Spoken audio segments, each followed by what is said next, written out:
Hello everyone, ఎలా ఉన్నారు? ఈ రోజు మన వీడియోలో ప్రభాస్ గారు యాక్ట్ చేసిన ఆదిపురుష్ మూవీని రీసెంట్ గా రణ్వీర్ కపూర్ గారు తీస్తున్న రామాయణ మూవీతో కంపేర్ చేద్దాం. ముందే చెప్తున్నా, కంపారిజన్ అంటే గ్రాఫిక్స్ ఒక్కటే కాదు, మొత్తం అన్ని విషయాల్లో కూడా కంపేర్ చేయాలి. సో ఇంక లేట్ చేయకుండా వీడియో స్టార్ట్ చేసేద్దాం.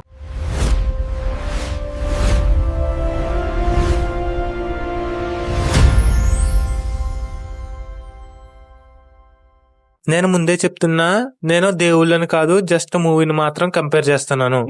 ఫస్ట్ వచ్చేసి కాస్టింగ్ చూసుకుందాం. ముందు శ్రీరాముడి క్యారెక్టర్. ఈ క్యారెక్టర్లో ఆదిపురుషులో ప్రభాస్ గారి కంటే రామాయణ మూవీలో రణ్వీర్ కపూర్ గారే బాగా సెట్ అయ్యారని నాకు అనిపించింది. ఎందుకంటే మనం చిన్నప్పటి నుంచి చూస్తున్న రాముడికి ఎక్కడ కూడా మీసాలు ఉండవు. కానీ ఆదిపురుషుల మూవీలో ప్రభాస్ గారిని సడన్ గా మీసాలు లుక్ లో చూడటం వల్ల కొంచెం ఎవరికి ఎక్కలేదు. అండ్ నెక్స్ట్ వచ్చేసి సీతాదేవి క్యారెక్టర్. ఈ క్యారెక్టర్ లో సాయి పల్లవి గారి కంటే కృతి సనన్ గారే బాగా సెట్ అయ్యారని నాకు అనిపించింది. మీకేమనిపించిందో కమెంట్ లో చెప్పండి. అండ్ లాస్ట్ గా రావణాసురుడు. ఇందులో సాయిఫ్ అలీ ఖాన్ గారి కంటే రాకింగ్ స్టార్ ఎస్ గారే బాగా సెట్ అయ్యారు. అసలు ఈ విషయంలో అయితే నో కంపారిజన్ అని చెప్పుకోవాలి. సో కాస్టింగ్ విషయంలో ఆదిపురుష్ మూవీకి ఒక పాయింట్, రామాయణ మూవీకి ఒక పాయింట్ అయితే ఇచ్చేద్దాం. నెక్స్ట్ వచ్చేసి స్టోరీ. ఆదిపురుష్ మూవీ స్టోరీ అందరం చిన్నప్పటి నుంచి చూస్తున్న మూవీస్ లానే సేమ్ ప్లాట్ ఉంటది. వనవాసం, రాముడికి రావణాసుడికి ఫైట్. అదే రామాయణ మూవీలో చూసుకుంటే రాముడు బాల్యం నుంచి రావణాసుడు లంకకి ఎలా రాజు అయ్యాడు అన్నది మొత్తం అయితే చూపిస్తున్నారు. సో ఈ విషయంలో అయితే మాత్రం రామాయణ మూవీకి ఒక పాయింట్ వస్తుంది.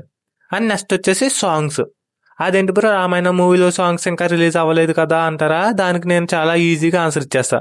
ఇప్పటికే ఆదిపురుష్ మూవీ సాంగ్స్ ఎప్పుడు ఉన్నా ఫ్రెష్ గానే ఉంటాయి. సేమ్ అదే ఫీలింగ్ రామాయణ మూవీ ఇవ్వగలదా అంటే డెఫినెట్ గా ఇవ్వలేదు. మేబీ రామాయణ మూవీలో సాంగ్స్ అండ్ బీజిఎం చాలా గ్రాండ్ గా ఉంటాయేమో కానీ ఆదిపురుష్ మూవీలో సాంగ్స్ ఎవర్ గ్రీన్.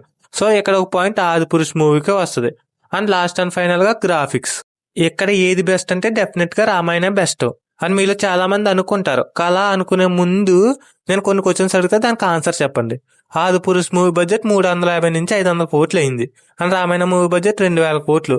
అంటే రీసెంట్ గా రిలీజ్ అయిన Spider Man brand new day and the Odyssey movies కంటే చాలా ఎక్కువ బడ్జెట్ అని చెప్పుకోవాలి. ఆదిపురుష్ మూవీలో గ్రాఫిక్స్ అస్సలు బాగోవు, అది నేను ఒప్పుకుంటాను. కాకపోతే రామాయణ మూవీలో ఉన్న కొన్ని షార్ట్స్ అయితే ఆదిపురుష్ మూవీలో ఉన్న విఎఫ్ఎక్స్ లానే ఉన్నాయి. బడ్జెట్ ఎక్కువ ఉన్నప్పుడు రియల్ లొకేషన్ లోకి వెళ్ళి షూటింగ్ తీయొచ్చుగా. అలాంటివి కూడా విఎఫ్ఎక్స్ లో ఎందుకు పెట్టాలి? దానికి ఆన్సర్ మీరే చెప్పండి. అండ్ దీనికి పాయింట్స్ కూడా మీరే ఇవ్వాలి. ఇప్పటికే ఆదిపురుష్ మూవీ 2 points తో అండ్ రామాయణ మూవీ 2 points తో ఉన్నాయి. సో ఇప్పుడు మీరు ఇచ్చే పాయింట్ డిసైడ్ చేస్తే ఏ మూవీ గొప్పగా ఉంది అనేది. అండ్ ఈ వీడియోకి ఇంతే. అండ్ ఒకవేళ ఈ వీడియో మీకు నచ్చితే లైక్ చేసి మన ఛానల్ సబ్స్క్రైబ్ చేసుకోండి. అండ్ ఇంకా ఎలాంటి విషయాల మీద నేను వీడియోస్ తీయాలో మీరు కామెంట్లో చెప్పండి. దాని మీద తప్పకుండా నేను వీడియోస్ అయితే తీస్తాను. Thank you. జై శ్రీరామ్.